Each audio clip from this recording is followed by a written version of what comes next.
जय हिंद दोस्तों।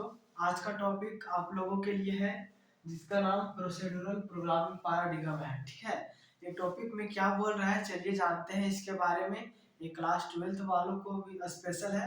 और ये जो मैं प्रोसीड्यूरल प्रोग्रामिंग के बारे में बताने जा रहा हूँ ये खास करके जो आगे कंप्यूटर लेके पढ़ना चाहते हैं, कंप्यूटर सब्जेक्ट से जो अपने करियर को बनाना चाहते हैं उसके लिए भी ये इम्पोर्टेंट है।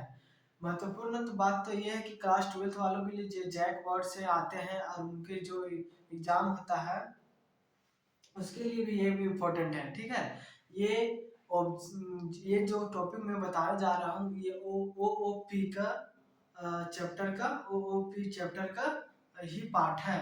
ठीक है, ये क्लास 12th वालों यानी कि C++ लैंग्वेज में इसको पढ़ना है। ठीक है, चलिए जानते हैं कि इस टॉपिक में क्या बोल रहा है। इसे आप लोग ध्यानपूर्वक समझिएगा और सुनिएगा। ठीक है, जहां अगर यदि कुछ दो डॉट होता है तो आप लोग कमेंट बॉक्स में बताइएगा, मैं उसे फिर से दोबारा बताने का कोशिश करूंगा। ठीक है, चलिए ठीक है दोस्तों, आज का टॉपिक मेरा है प्रोसीड्यूरल प्रोग्रामिंग पैराडिग्म। ये क्या होता है?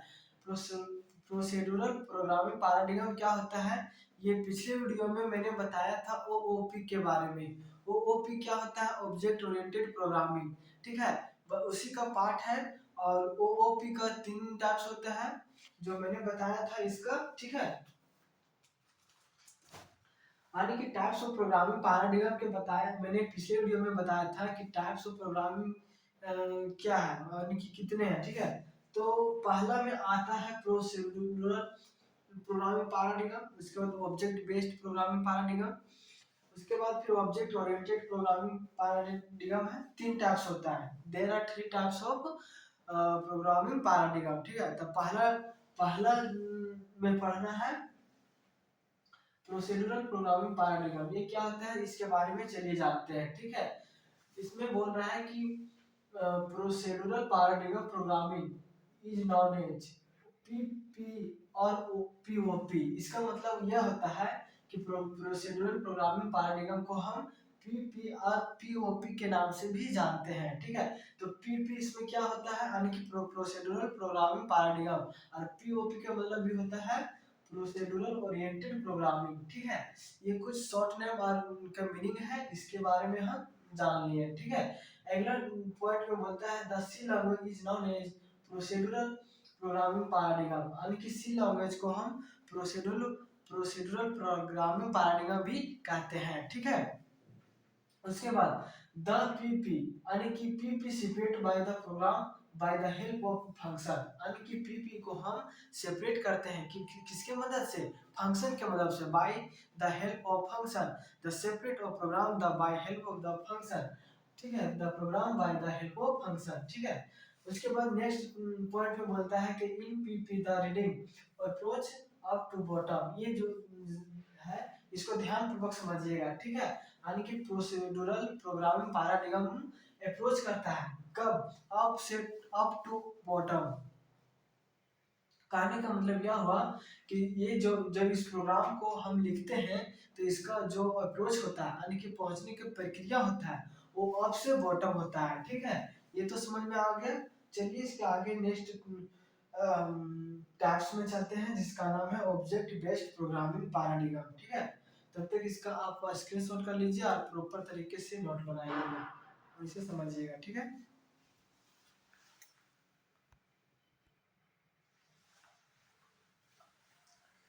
चलिए इसके नेक्स्ट टॉपिक में जानते हैं इसमें क्या बोल रहा है सो। ठीक है, उसमें मैंने बताया था programming procedural programming of paradigm. ठीक है, ये तो हो गया पीपी के बारे में। और अभी इस टॉपिक में हम जानते हैं कि ऑब्जेक्ट बेस्ड प्रोग्रामिंग पैराडिग्म ये क्या होता है। ठीक है, इसके चलिए जानते हैं इस पॉइंट में एक एक करके पॉइंट में कि इसमें क्या बोल रहा है सो। इस पहला पॉइंट में बोल रहा है कि object object based programming paradigm is known as OBP. मतलब ओबीपी का फुल फॉर्म यहाँ तो पता चल रहा है कि ओबीपी क्या होता है, ऑब्जेक्ट बेस्ड प्रोग्रामिंग। ठीक है, paradigm object based programming paradigm. ठीक है, तो इसमें टाइप्स ऑफ प्रोग्रामिंग पैराडिग्म का 3 टाइप्स होता है। ये दूसरा टाइप्स है। इस दूसरा टाइप्स का कुछ पॉइंट मैंने यहाँ लिखा है। ठीक है, या सेकंड पॉइंट में बोल रहा है कि the Simula 67 language is known as object based programming. ठीक है, इस टॉपिक में सेकंड पॉइंट में क्या बोल रहा है कि the Simula 67 language is known as object based programming. ठीक है, जो सिमुलर 67 लैंग्वेज है, देखिए इसमें क्या है, यानी कि 67 लैंग्वेज, सिमुलर 67 लैंग्वेज है, जो एक लैंग्वेज है जिसे हम ऑब्जेक्ट बेस्ड प्रोग्रामिंग के नाम से भी जानते हैं। ठीक है, उसके बाद थर्ड पॉइंट में बोल रहा है कि the O B P separate the programming by the help of class, यानी कि ऑब्जेक्ट बेस्ड प्रोग्रामिंग को हम उसको सेपरेट करते हैं किसके मदद से, यानी कि क्लास के मदद से। By by the O B P programming separate program, यानी कि by the help of class. ठीक है, पीपी को पीपी को यानी कि उसको सेपरेट करता था कौन, फंक्शन, और ओ बी पी को सेपरेट कौन करता है, क्लास। ठीक है, तो फोर्थ पॉइंट में बोल रहा है कि in O B P the reading approach is bottom to up. इसमें क्या बोल रहा है कि ओ बी पी जब अपना रीडिंग करता है, अपना कार्य वर्क करता है, ठीक है, ओ बी पी जब भी रीड करता है तो बॉटम बॉटम टू अप, यानी कि नीचे से ऊपर जाता है। ठीक है, रीडिंग करता है। ओबीपी रीड कब करता है, मतलब रीडिंग अपना कब करता है, यानी कि बॉटम से टू अप तक, और पीपी है सो अप टू बॉटम करता है। ठीक है, तो इसमें और ये तो हो गया सेकेंड। और चलिए नेक्स्ट तो थर्ड टाइप्स में जानते हैं कि थर्ड टाइप्स में क्या है। ठीक है, थर्ड टाइप्स में क्या बोल रहा है इसमें हम जानेंगे। ठीक है, थर्ड टाइप्स में ये तो हो गया। चलिए इसके नेक्स्ट वाला में जानते हैं। ठीक है, तब तक आप इसका स्क्रीनशॉट कर लीजिए, और इसको मैं नेक्स्ट वाला टॉपिक में अभी जस्ट मैं आप लोगों को बताऊंगा। ठीक है, ये तो समझ में आ गया, ये सेकेंड टाइप था, इसका थर्ड टाइप अभी हम तुरंत जानेंगे। ठीक है,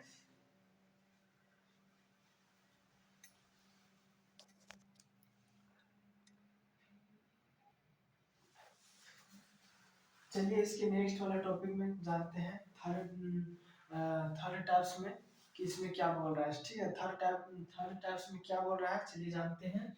सेकेंड टाइप्स में मैंने इसका जाना O O P O B P, यानी कि ऑब्जेक्ट बेस्ड प्रोग्रामिंग पैराडिग्म। ठीक है, और इस टॉपिक में है कि ओ पी इसका मतलब होता है ऑब्जेक्ट ओरिएंटेड प्रोग्रामिंग पैराडिग्म। ठीक है, उसके बाद फिर इसके कुछ टॉपिक, इस टॉपिक से कुछ पॉइंट है, इस पॉइंट को हम कर करके जानते हैं। ठीक है, पहला पॉइंट में क्या बोल रहा है, चलिए जानते हैं।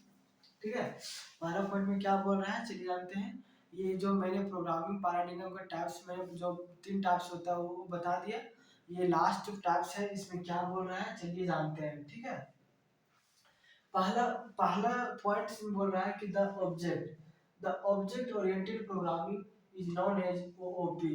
सिंपल सी बात है कि ऑब्जेक्ट ओरिएंटेड प्रोग्रामिंग को हम शॉर्ट फॉर्म में ओओपी के नाम से जानते हैं। ठीक है, इसमें यही बोल रहा है कि ओओपी क्या होता है, ओओपी की शॉर्ट फॉर्म ओओपी होता है, लेकिन इसका मीनिंग होता है ऑब्जेक्ट ओरिएंटेड प्रोग्रामिंग। ठीक है, नेक्स्ट नेक्स्ट पॉइंट में बोल रहा है कि the C plus plus language is known as object oriented programming. ठीक है, यानी कि सेकेंड पॉइंट में बोल रहा है कि द इसमें कि the C plus plus language is known as object oriented programming. इसमें बोल रहा है कि सी प्लस प्लस लैंग्वेज को हम ऑब्जेक्ट ओरिएंटेड प्रोग्रामिंग कहते हैं। ठीक है, उसके बाद फिर नेक्स्ट पॉइंट में बोल रहा है कि the in OOP separate the program by the help of object, यानी कि ऑब्जेक्ट ओरिएंटेड प्रोग्राम को सेपरेट किया जाता है किसके मदद से, ऑब्जेक्ट के मदद से। ठीक है, उसके बाद फिर नेक्स्ट पॉइंट में बोला कि in OOP reading approach is bottom to up.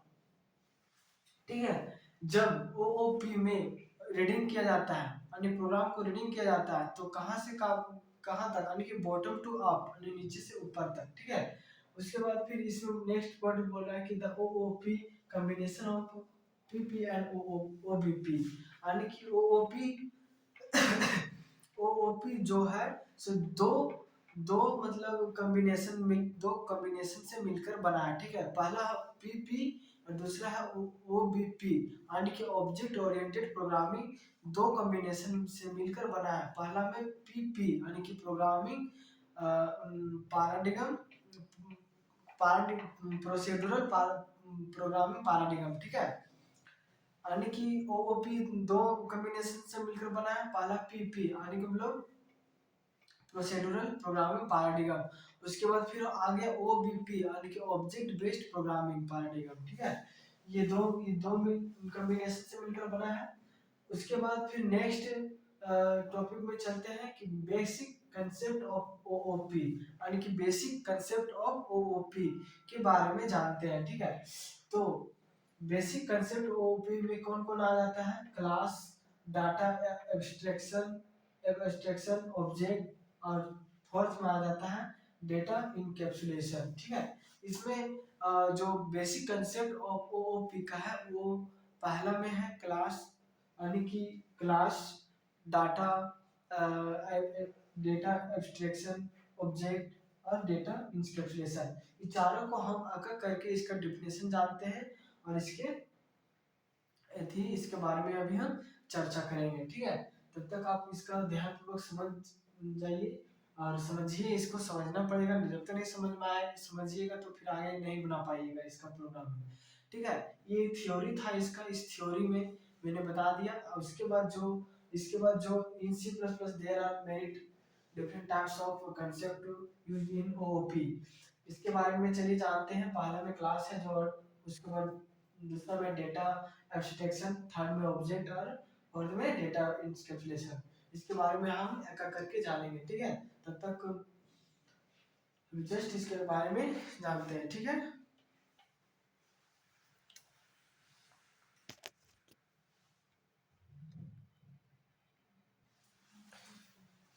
चलिए दोस्तों, इसके नेक्स्ट वाला टॉपिक में जानते हैं इसमें क्या बोल रहा है, ठीक है। इसमें जो basic basic of concept of OOP यानी कि बेसिक कंसेप्ट ऑफ ओओपी के बारे में जानते हैं, ठीक है। उसके बाद फिर आकर करके डिफिनेशन जानेंगे, यानी कि बेसिक ऑफ कंसेप्ट के बारे में। जो इसमें बोल रहा है कि बेसिक कंसेप्ट ऑफ ओओपी, इसके बारे में जानते हैं, ठीक है। इसके पहले में आ जाता है क्लास आता है, दूसरे में आता है डेटा एब्स्ट्रैक्शन आता है, फिर ऑब्जेक्ट, उसके बाद डेटा इनकैप्सुलेशन, ठीक है। उसके बाद मॉड्यूलरिटी भी आता है, फिर इनहेरिटेंस भी आता है, उसके बाद पॉलीमॉर्फिज्म भी आता है, ठीक है। ये ये जो सात भी जो ये जो जितने भी सेवन कंसेप्ट ऑफ ओपी है उसके बारे में हम आकर करके जानते हैं, ठीक है। पहला में क्लास, दूसरा में डेटा एब्स्ट्रैक्शन, थर्ड में ऑब्जेक्ट और फोर्थ में डेटा इंकैप्सुलेशन, पांचवा में आता है मॉड्यूलरिटी और छठा में आता है इनहेरिटेंस, उसके बाद आता है मॉलिफॉर्मिज्म पॉली पॉलीफॉर्मिज्म, ठीक है।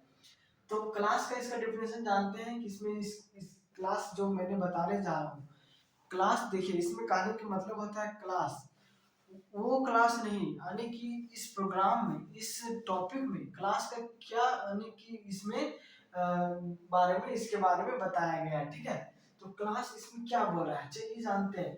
द बाइंडिंग ऑफ डेटा, इसमें देखिए बाइंडिंग मतलब होता है एक साथ बंधा हुआ, ठीक है, बंधा हुआ, ठीक है।